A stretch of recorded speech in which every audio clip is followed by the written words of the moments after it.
Doctrine and Covenants 46 through 48. Now imagine this. It's March 1831, and you're a member of the brand new Church of Christ with Joseph Smith as your prophet. You've been with Joseph and the saints from the very beginning and have been present at baptisms that were broken up by mobs. You've seen Joseph Smith arrested on spurious charges. You've faced the confusion caused by members claiming to have strange spiritual powers that supersede the prophets. And you've read the false claims of newspapermen seeking to destroy the church.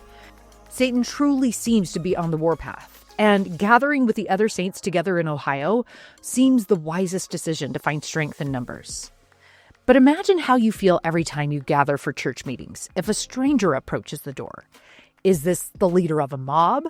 A newspaper reporter planning his next salacious story? Each visitor is likely seen through wary eyes.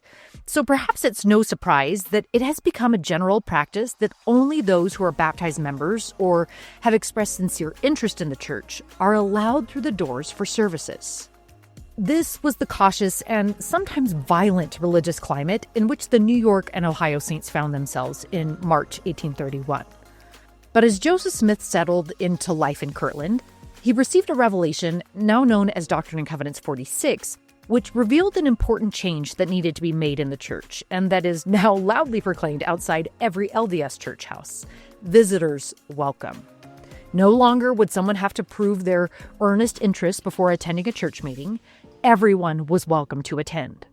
But what did this mean for the church? Would people like Mrs. Hubble, with her false revelations, be allowed to spread their lies among the members if just anyone could come to church? Luckily, no, because Doctrine and Covenants 46 also taught the saints that they each had spiritual gifts, and that specifically, their church leaders would help them discern between truth and error. If someone ever came among them claiming a spiritual gift that seemed not quite right, their church leaders would have the priesthood authority to determine if such gifts truly came from God. During this time, when so much was happening inside the church and when so many revelations were being given, it became apparent that a new church historian needed to be called. Oliver Cowdery had previously filled this role, but with him gone on a mission to the Lamanites, he hadn't been able to write the church's history for about 6 months. John Whitmer, who had been Joseph Smith's friend and fellow missionary since before the church was formed, was called to replace Oliver as church historian. But when John received this call, it felt overwhelming, and in fact, he didn't want to do it. But he did want to follow the will of the Lord, and so he asked Joseph to inquire for a revelation to know if this call was God's will.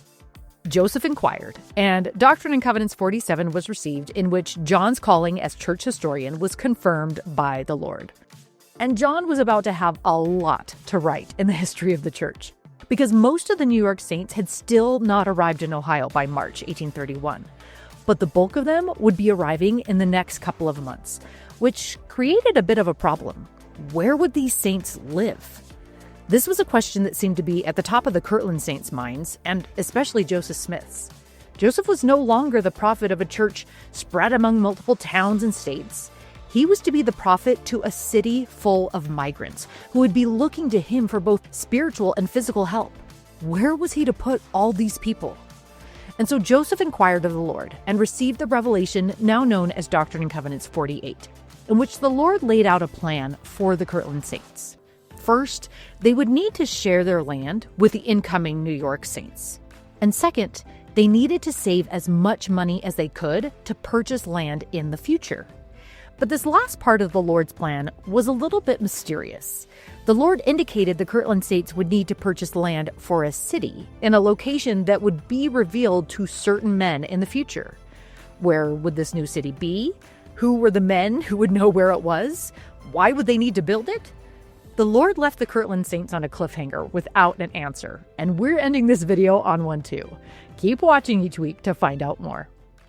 Hey, I'm Kristen. I am the voice behind these videos, and I wanted to ask you for a favor. So it is not cheap to make these videos. It costs quite a bit of money, and I would love your help to keep making them. I want to make the scriptures as simple as possible and as interesting as possible for everybody. So there is a new donation button link. If you feel prompted to share $1, share $5 once or repeatedly, whatever you can do to help would be so appreciated. Thanks so much.